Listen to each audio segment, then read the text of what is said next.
Hello and welcome to Mandibil. This is the next installment in my series on deconstructing Keith Frankish's lecture series on illusionism. And we are still in lecture 2 called The Case Against Qualia. And I'm heading into sort of the 41-minute mark to have a slight overlap from the previous part I did. So let's head into it.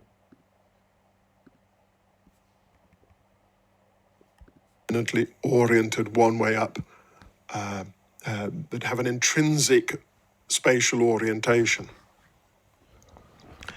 that vision involves awareness of a mental image that is determinately one way up or the other. What matters is that we're using the information that our eyes are supplying, or that our brain is using the information that our eyes are supplying it with, to guide reactions successfully, to coordinate actions with the incoming visual information. The idea that somewhere in that sequence there has to be produced a mental image that is determinately one way up or the other seems a little unnecessary. So maybe you wouldn't go along with that hypothesis. But if you don't, then what reason, if you don't think that experience has a determinate, an intrinsic spatial orientation, why think that it has other determinate properties, such as color and... Space is not a qualia, right? You don't have a space sense, right? You need to be very clear about this, right? It seems like you're mixing things together to create an idea that something is. You can argue from something. I'm not sure quite yet where you're going with it, right? Precisely, but be careful not to think that space is a qualia. It isn't. It can't be, right? You have colors through your eyes. You have sounds through your ears. Right? You have taste through your tongue, let's say, right? You have feelings through your, what's tactile or something like that, the touch. And then you have smell through your nose senses, right? So where is the space sense? Where's the space qualia? What is space qualia like, right? It doesn't have a likeness. So be careful with this space thing. Sound and taste and so on. But the experience has these determinate properties, qualia. Then it asks, is there something distinguishing about a certain class of properties, the qualitative, phenomenal properties, that forces us to treat them as intrinsic properties? So experience may not be intrinsically oriented one way up, intrinsically spatially oriented, but the common idea is it is intrinsically colored or infused with taste properties or sound properties or whatever, separate from our reactions to them. So is there some reason for thinking that it has these intrinsic properties if we don't think that it has intrinsic spatial properties? And if not, then it says, well, maybe such properties have no role to play in either physiological theories or in introspective theories. After all, if introspectively you can't determine which of these two hypotheses is correct, why suppose that the assumption on which the hypothesis is based is correct, namely that experience involves awareness of something like a mental image. Okay, so those are three intuition pumps from Quine and Qualia. The paper contains many more, and I encourage you to explore them all. Let's move on now a little to Dennett's 1991 book, Consciousness Explained. One of the central notions here is that of in this book is that of the Cartesian theatre, which Dennett uses to elaborate his case against Qualia and to make it more precise. So the Cartesian theatre. Now I may lack a bit of historic. What is it called?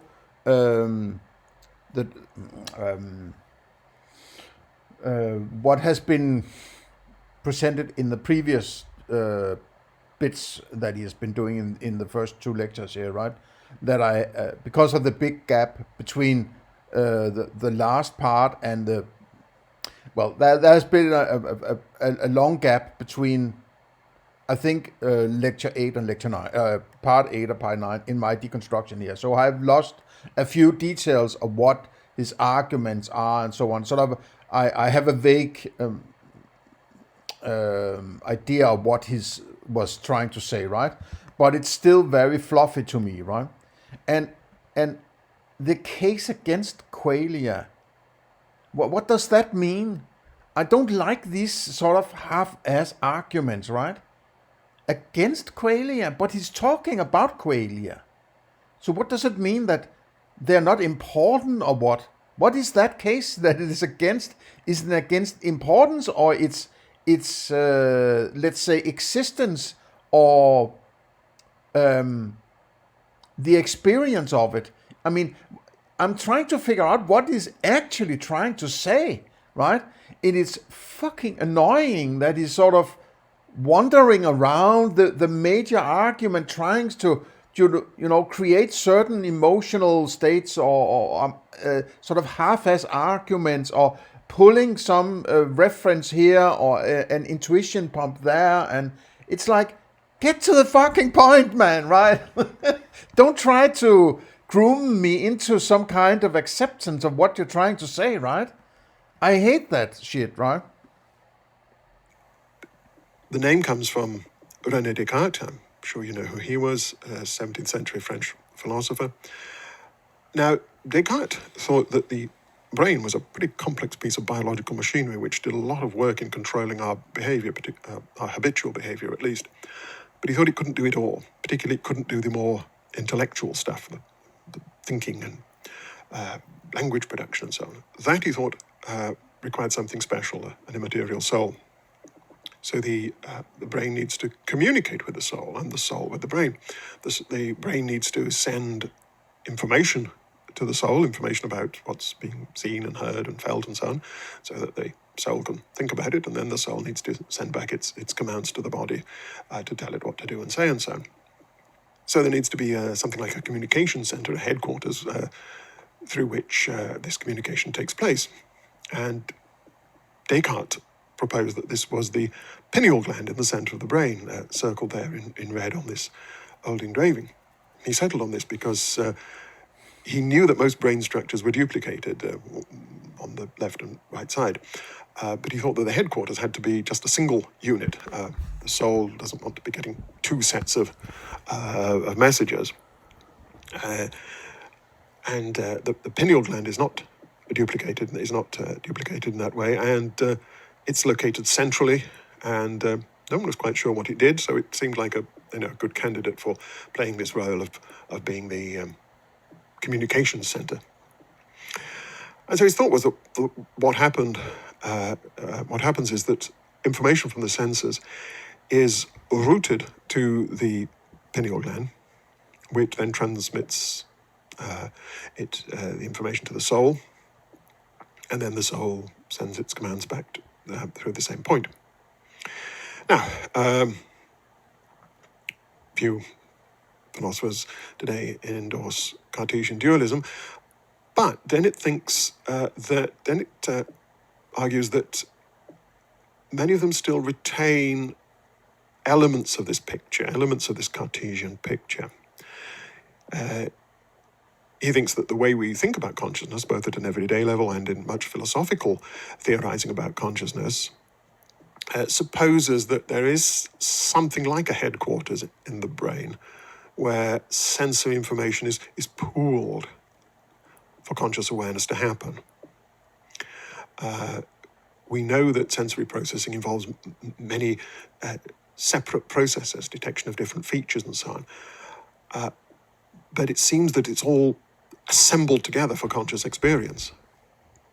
And we're not aware of motion and shape and colour and so on separately. It's all put together into a conscious experience. And so that seems to imply that there must be something like a headquarters where sensory information is gathered together and conscious experience occurs. And conscious experience is a bit like a show in this central location. So Dennett calls it a Cartesian, because of this idea of a central headquarters, and a Cartesian theatre, because there's something like a show there. And the Cartesian theatre serves as a finishing line for sensory processing. All the different sensory processing systems doing their specialist jobs, detecting motion and shape and colour and so on, they all have to get their work done and send it to the Cartesian theatre for the final presentation in consciousness. So it's the finishing line for sensory processing, and it's the starting point for reactions to all that sensory processing. So the spectator in the theatre, perhaps it's the self, observes the show and reacts to it.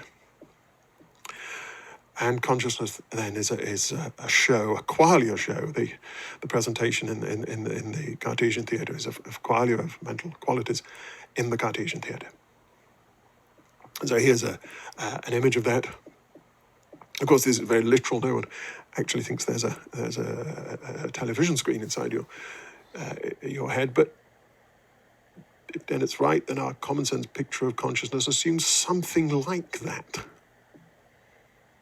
There is some place where it's all the different aspects of conscious experience. I need to point out that he is clearly suffering from the physicalist / materialist fallacy or misunderstanding, paradoxical understanding of what not what is going on maybe, but how to interpret what is going on, right? What he's showing on this theater, and I don't know how much this is actually Descartes, and this is an interpretation that he supports of what Descartes was trying to say. Now, I don't think this is really important to call it any kind of Descartes or Cartesian, rather than this is a way that a materialist / physicalist would present what is going on, right? It is what should be clear to anybody with a good metaphysics, that this is not possible. This kind of presentation cannot possibly be something you have access to. If you have access to that screen inside your mind, while at the same time having access to something outside your mind, how does that work, right? Where is the mind where that which you are presenting is going on? If this is a picture you have access to that describes what you can possibly know about or have insight into, or whatever term you want to put it, then where is it, right? Where is that? Is that the mind of that? Let's take the big head with the TV screen inside and the person sitting there, right? If that is what is going on, then that is not what you are showing on the picture, right? The picture is something going on. You can see both outside the person and inside the person, right? So what is going on inside is not the same as the outside. So why are there two different versions, right? So you can't have both. You can't have both of them in your mind at the same time. They can't both be there, right? There's only one version in your mind. I mean, otherwise you have two minds or something like that, right? That creates all sorts of weird explanatory stuff, right? That you can't get out of, in my opinion. Then if you only have that which is shown here in the big head as going on inside that brain, supposedly inside that head, then how do you get to that outside of the head, right? How do you see the outside of the face and the hair and the the TV screen outside with a fried egg or whatever it is, right? You do not have access to that, right? If you have access to that outside, why would you need the inside? If you already have that outside, And if you only have the inside, you cannot show the outside, right? You can only show the inside and say, I suppose there's something similar outside, but you can't say because you only have that inside. This is the paradox. This, half-ass philosopher doesn't realize he's working from. It's foundationally corrupt his thinking. He cannot get to this point, which is the point that Immanuel Kant came to, right? And people have been sort of struggling apparently to understand what the hell Immanuel Kant was talking about, right? Immanuel Kant say, no, if you have access to anything, you only have access to that description inside, right? You have an experience inside your mind, if anything, right? And if you say there's an outside, then that outside might be derived from your interpretation of that is going on in the so-called inside, right? So, and I'm even jumping the gun here, right? I'm saying there's already an outside and an inside, but that can only be established axiomatically, in my opinion, because an experience, color, sounds, there's nothing that is outside and inside about it.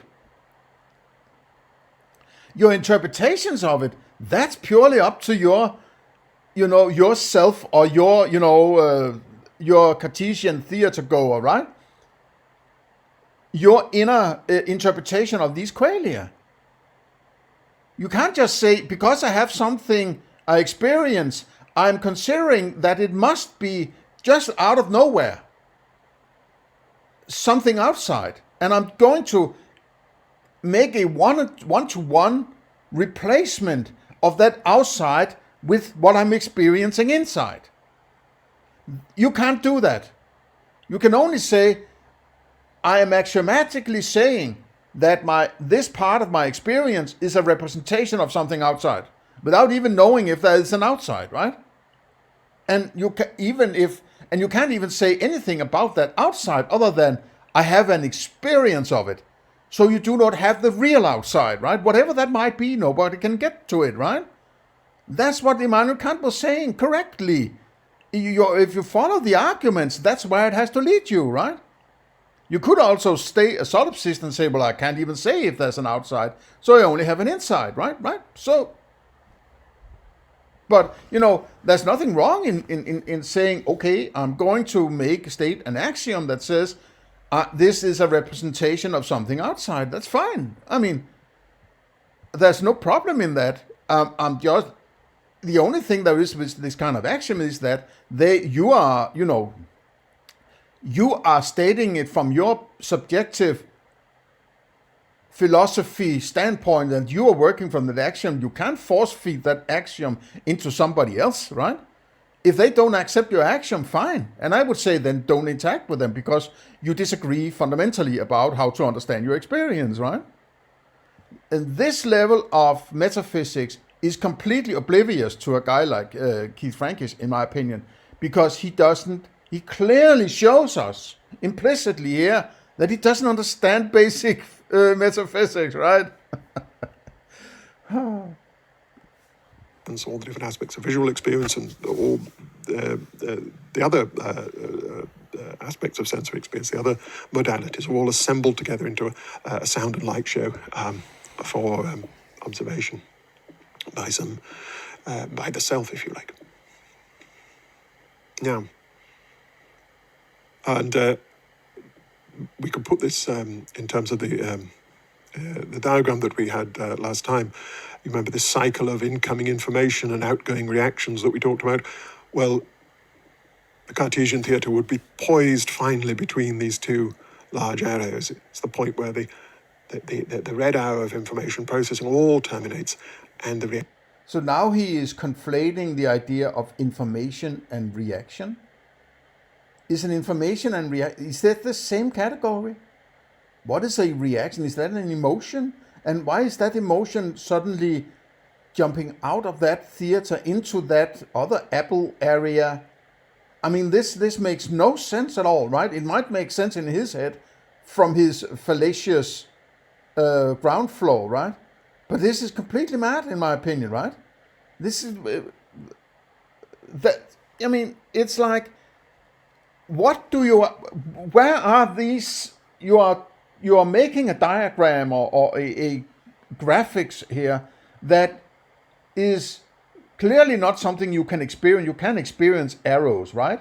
And reactions are not a part of green arrows or anything like that, right? So it has to be an abstraction or a description or a sort of something that is not what you can experience.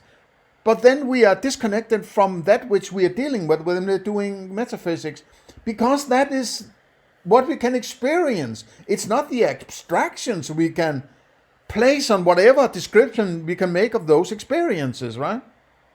So it's also this abstractions and ideas and theories and simplified concepts or whatever that are sort of all over the place, right? It's just one big pile of all sorts of stuff that doesn't seem to me to hang together in a coherent manner, that also, all these terms that are not explained and defined and so on, right? And categories that cease to be mixed, that doesn't necessarily that aren't necessarily mixable, right? So it's basically junk so far, right? I'm not impressed at all, right? Not at all. The actions start. So located precisely at that intervening point, that middle point. Now, perhaps few people would actually...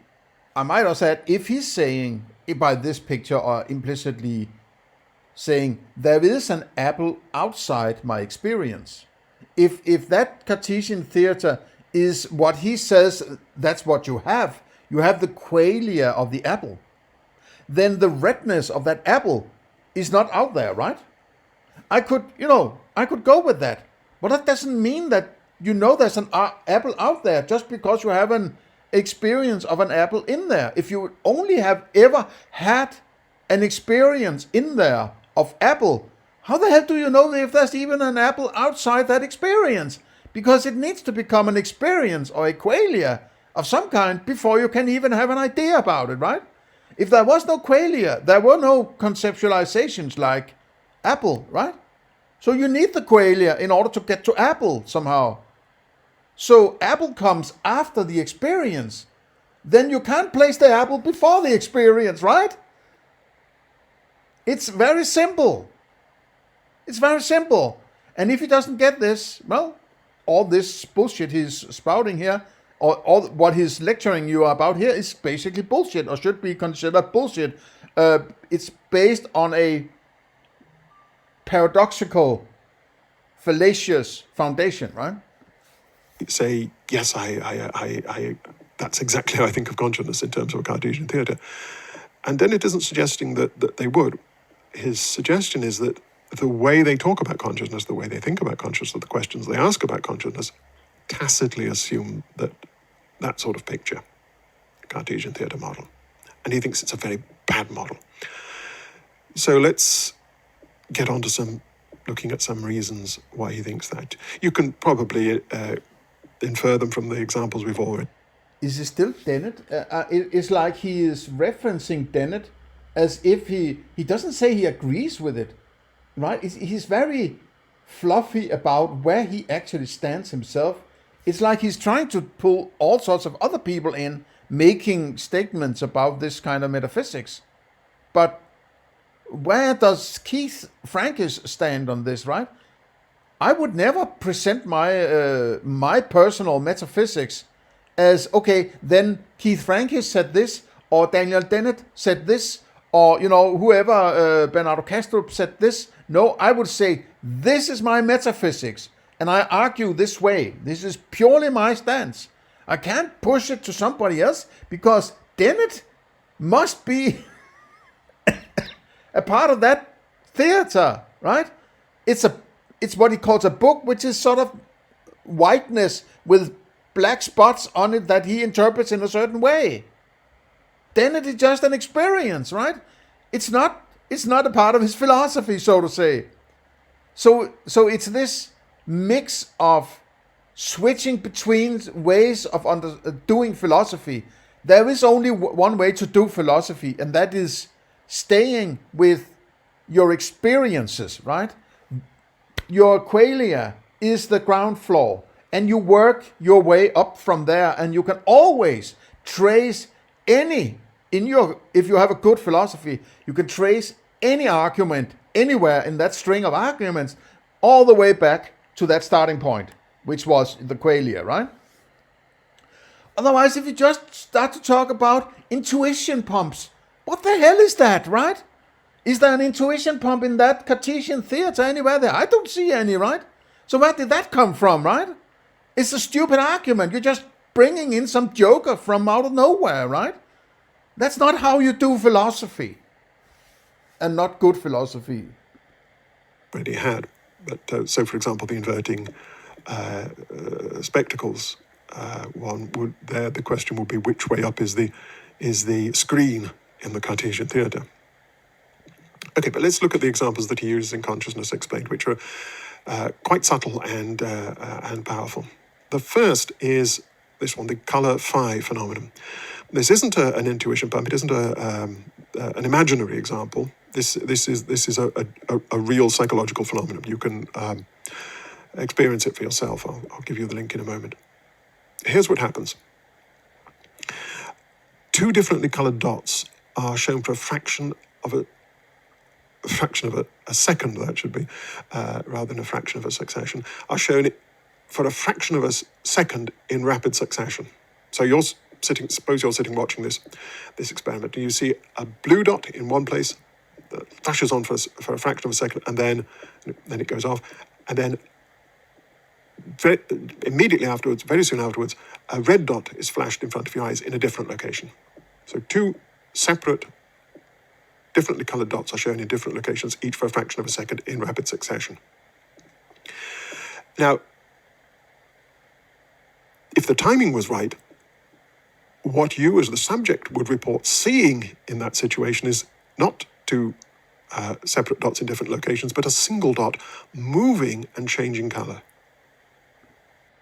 How do you know that you weren't shown that? Right? You could say, I have decided that my computer screen should show this, but how do you know it's been shown? Right? Because now it's not shown anymore. Yeah, it's like these, be careful with these experiments and establish knowledge of what is going on and what isn't going on, right? These are all memories of what is going on. You can't use that as what is going on now and what might go on in the future.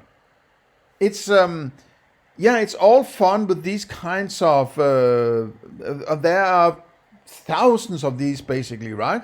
That the mind tries to make sense of what it is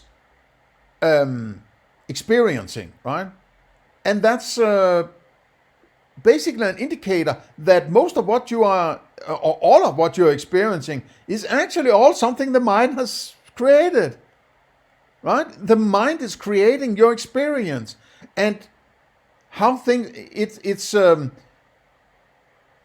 should I put it? This theater he is talking about is actually a theater. It's a cinema. It's a cinema screen, you could say, right? That is created, established in the mind. Mind is also an abstraction, right? If you cut everything else away, there is just this experience, and all these kinds of interpretations and something, delineations and colors and establishing various kinds of qualia and categories and so on. These are all sorts of interpretations after the fact, right? After the experience of the qualia. And I don't think that you can have qualia, make an interpretation, and then point backwards to the qualia and say, that's how the qualia should be understood.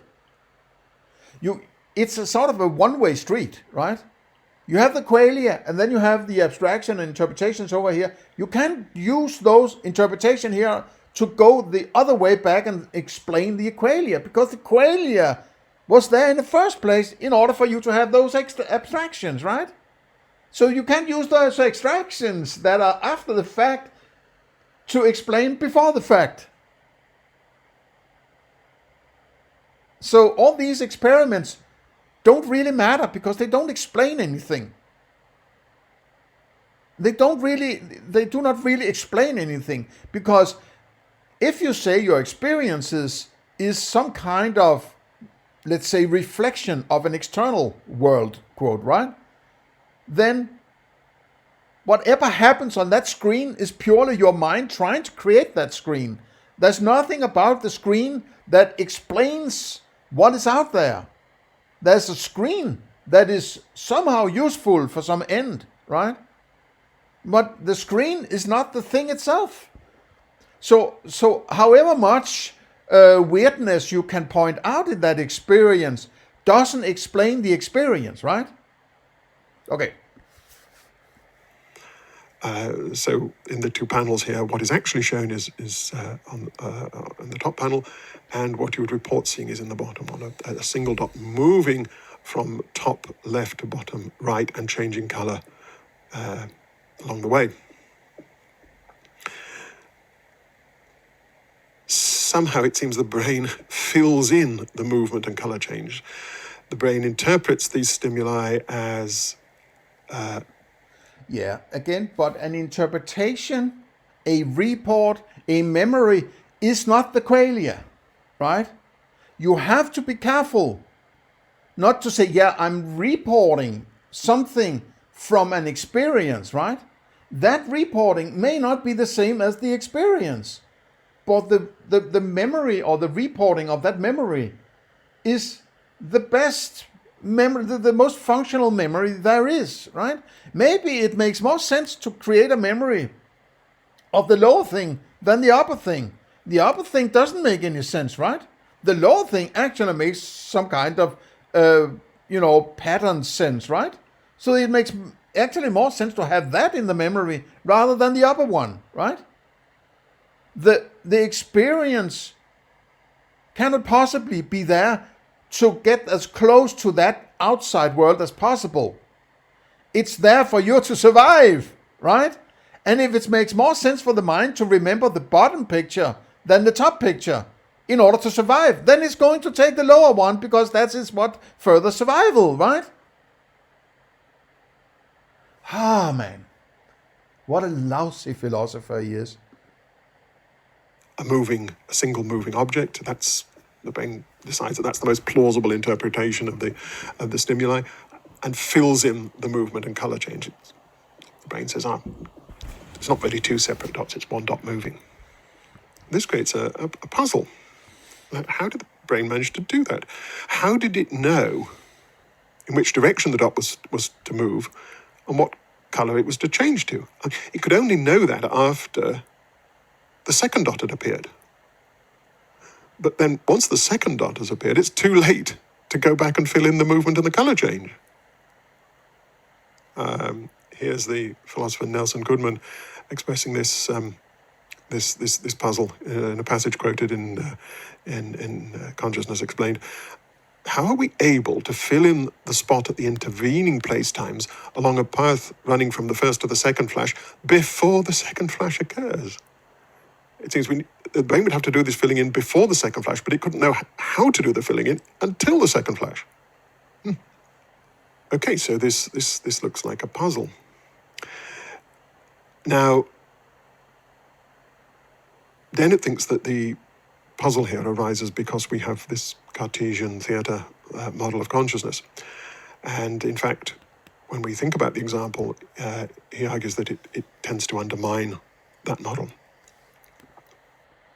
Another way to approach this is, where in the evolution of the, let's say, human brain, have there been experiences where a blue dot in 6-7 rectangles and red dots appearing, blinking, when has the mind have any kind of evolutionarily experiential understanding of this, right?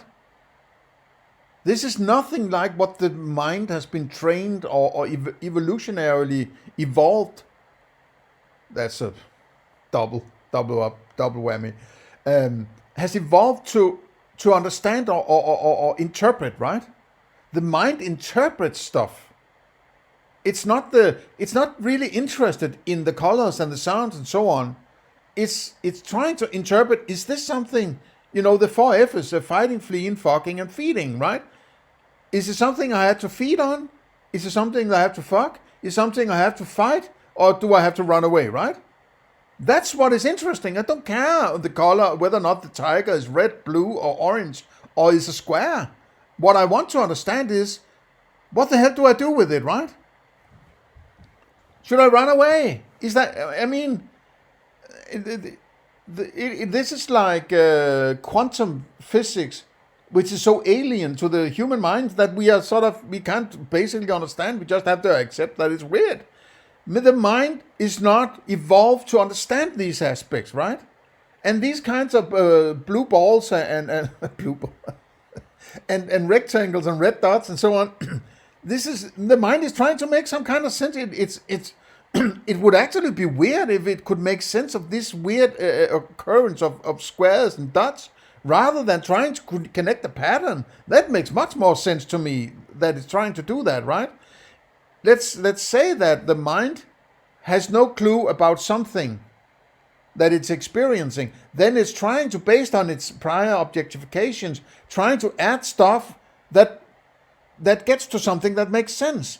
And if that is beneficial evolutionarily, that the mind adds stuff to the experience above that which is, potentially based on sense data, let's say, right?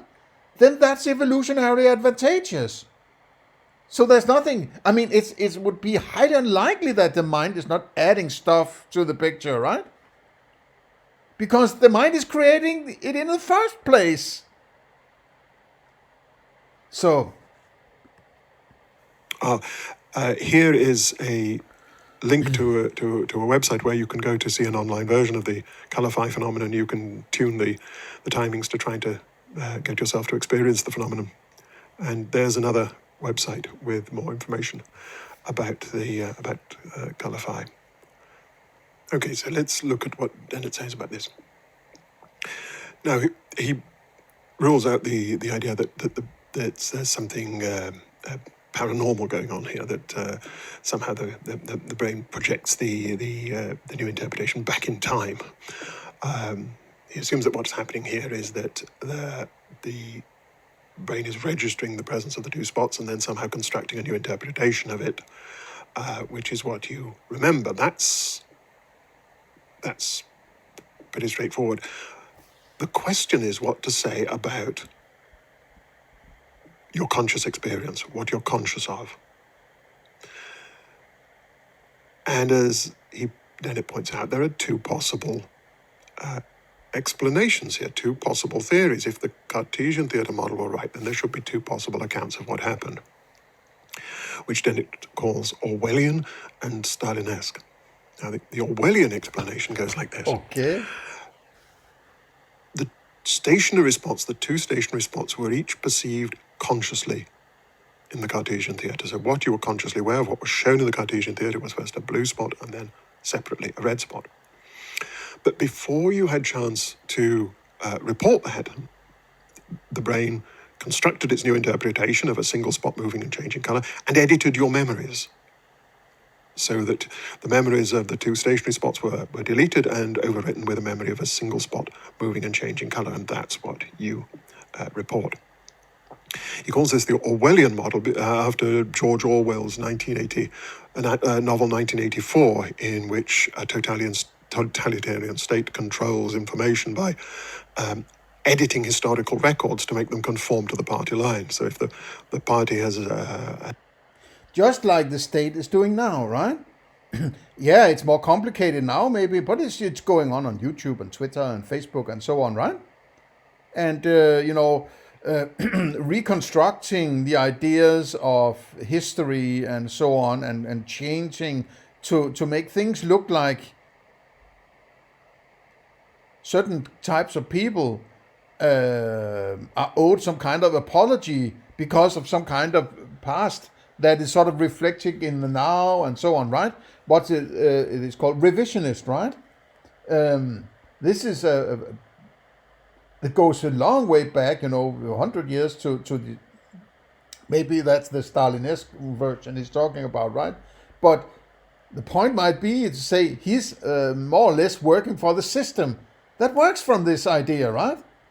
He's working for the system of a totalitarian state. It's totalitarian. It doesn't matter that you get to vote for your masters. They're still masters ordering you around and forcing you to pay for Keith Frankish's weirdo philosophy, right? So, yeah. Announced that there's, at some point predicted that there's going to be a bumper harvest and there isn't one, then state functionaries go back and re-edit all the old newspapers to change the prediction, to make it fit the model of reality that the party is promoting. The other model is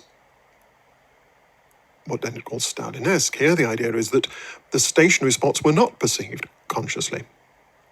Consciousness was delayed until the new interpretation was created, until the brain had interpreted the stimuli as a single dot, an indication of a single dot moving and changing colour.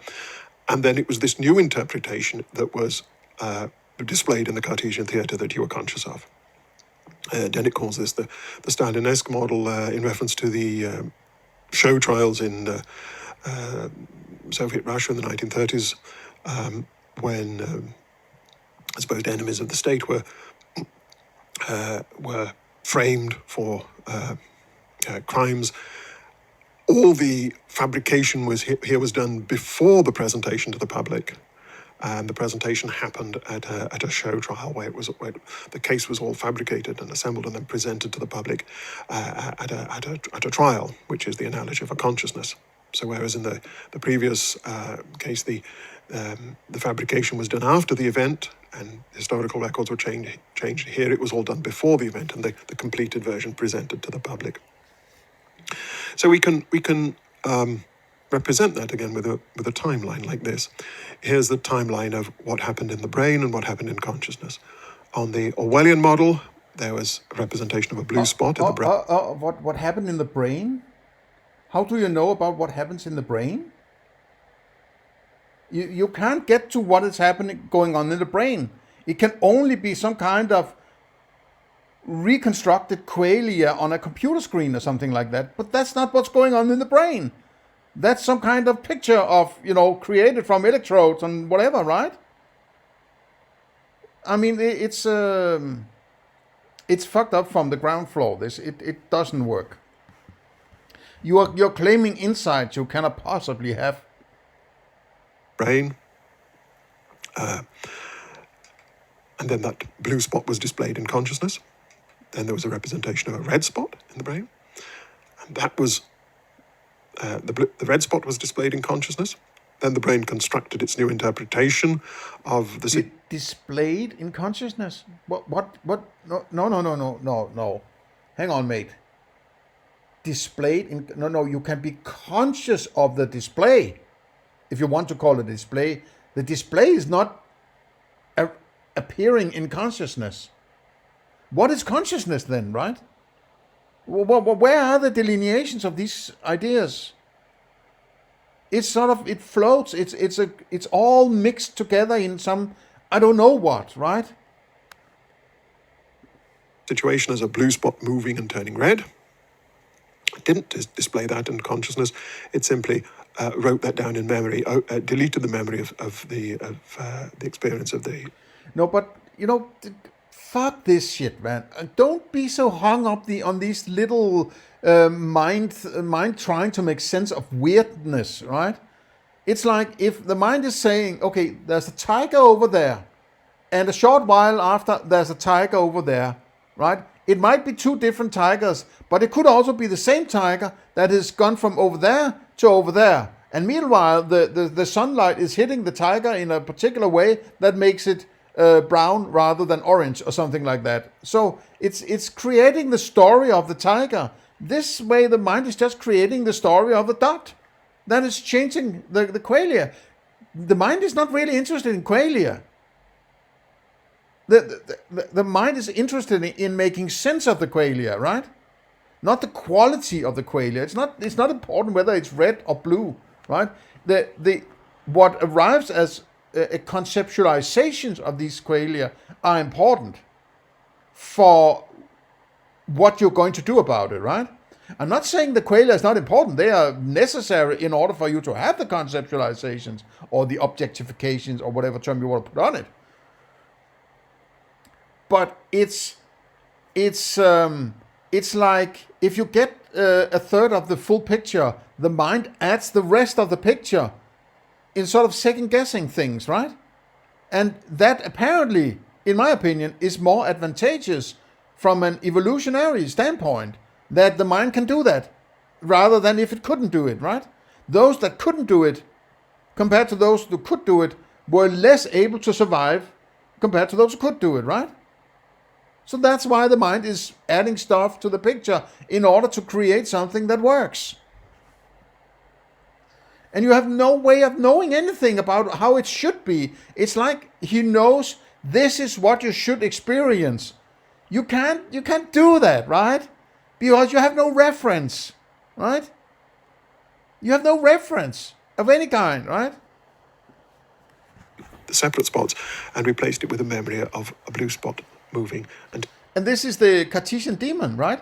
This might be also some kind of, external demon you do not have access to, who's just, screwing with your mind, so to say, right?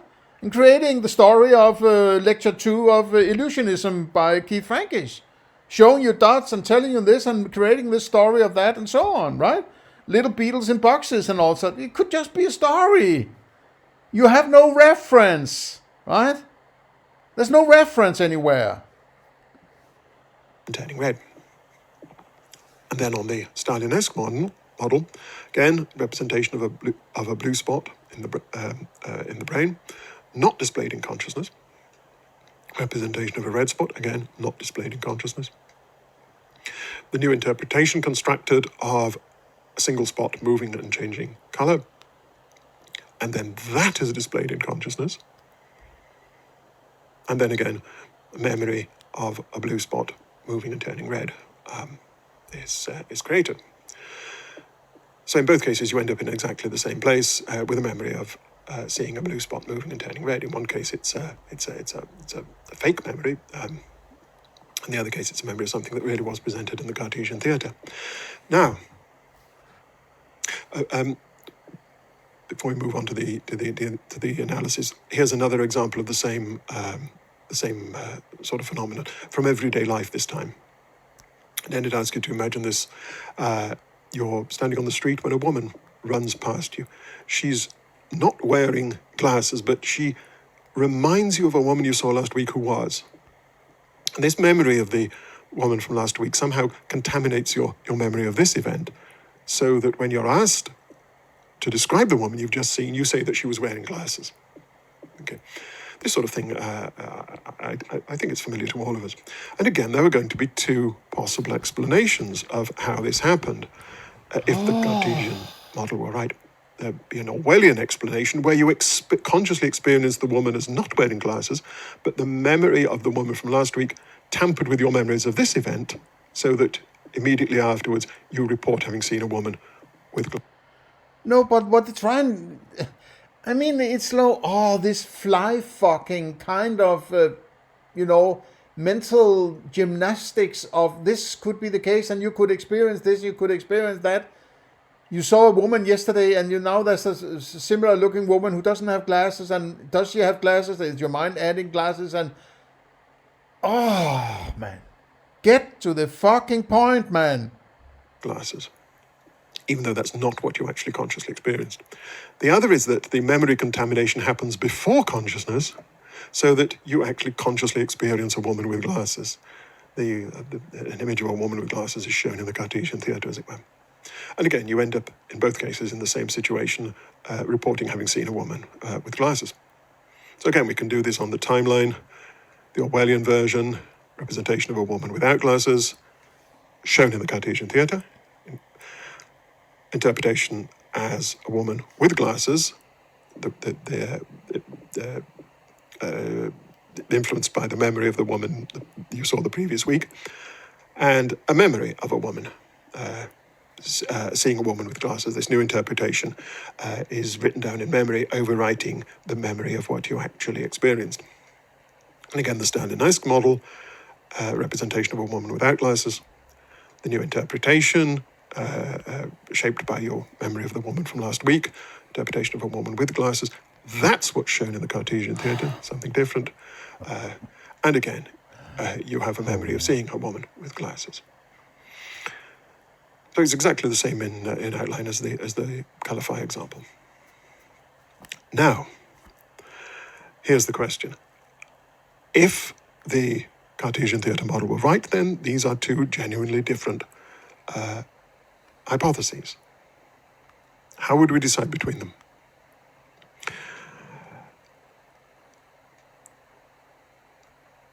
You, as the subject in these cases, couldn't tell.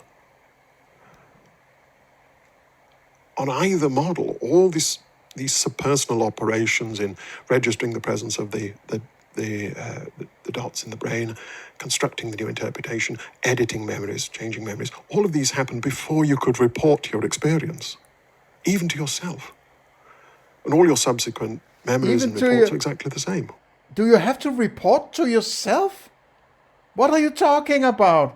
I just had an experience and now I have to report it to myself? What do you mean by that? And why do I need to report it? Who gives a crap? Shut the fuck up. Don't, demand a report from me, right? I mean, okay, yesterday, let's say, I experienced a woman with glasses, with long hair, whatever it was, and today she's there's a woman coming running, and there's no glasses, but it seems to be the same woman.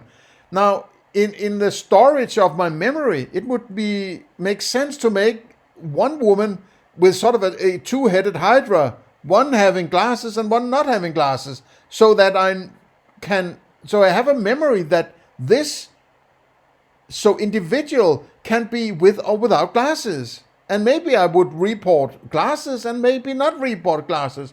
Who gives a fuck? Right? It's also sort of this reporting thing. I don't like that, right? Philosophy is not about reporting. Reporting is verbal, is sounds. And sounds are not experiences or other experiences, right? Sounds are not elephants. Sounds are not colors and so on. Reporting of colors is not colors, right? So you have to have your own experiences and work from them, right? Fuck these reporting, right? And fuck these, trolley problem scenarios of all sorts of kinds. I don't give a crap about them, right? Because they're all hypothetical in a way. When you ask yourself, what did I see? You say, a woman with glasses. In either case, you say the same. Now, maybe we could do experiments to help us distinguish between these. You can't use experiments to explain metaphysics. Metaphysics is purely a philosophical exercise.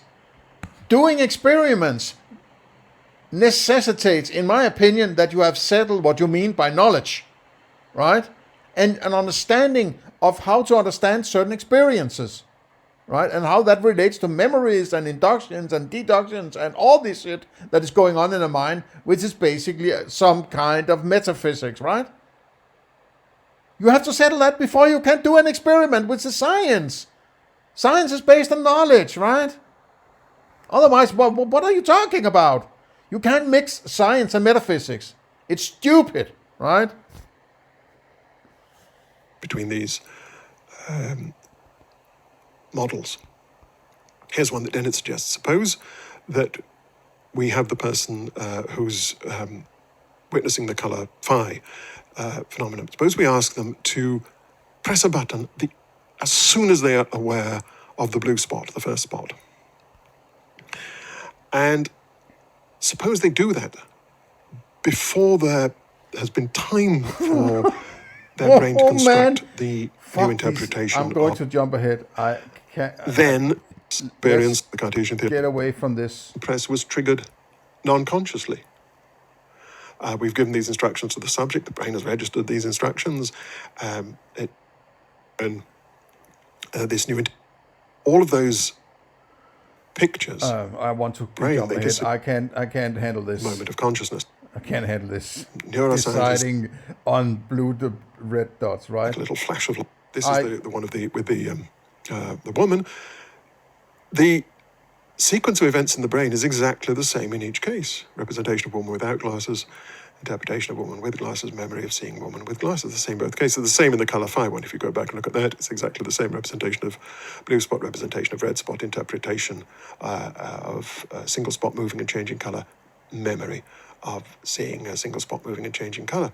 The only difference is on the consciousness level, and it's whether consciousness occurred here or here.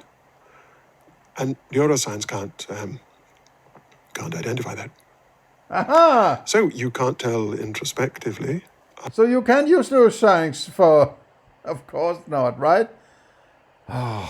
Because you have to have an understanding of the metaphysics before you can do any kind of neuroscience, right? Neuroscience is some, computer screen, which is colors, right? Qualia.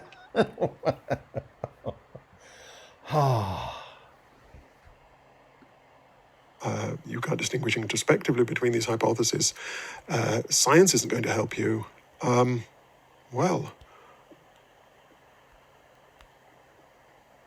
Doesn't this suggest maybe that we're thinking of it the wrong way? No, that we think of it the right way. Science is something, as I just said, you use when you have done metaphysics and epistemology, right? I mean, that is science. Don't this scientism that science is just can solve all sorts of problems. Well, no, please, right? Science is just a very kind of small subsection of philosophy, right? So metaphysics and epistemology are purely mental exercises. It is not based on science and shouldn't be, right? Okay, I think we'll stop here at the 1 hour, 6 minutes and 48 seconds mark with this blue trick painting and say this is just before I run into the 1 hour video mark here. I want to keep it under the 1 hour so that it uploads to Odysee automatically. And this might be a good point to stop this part. So share, like, and subscribe, and leave a comment. Join the Discord, link below. And otherwise, see you in the next one.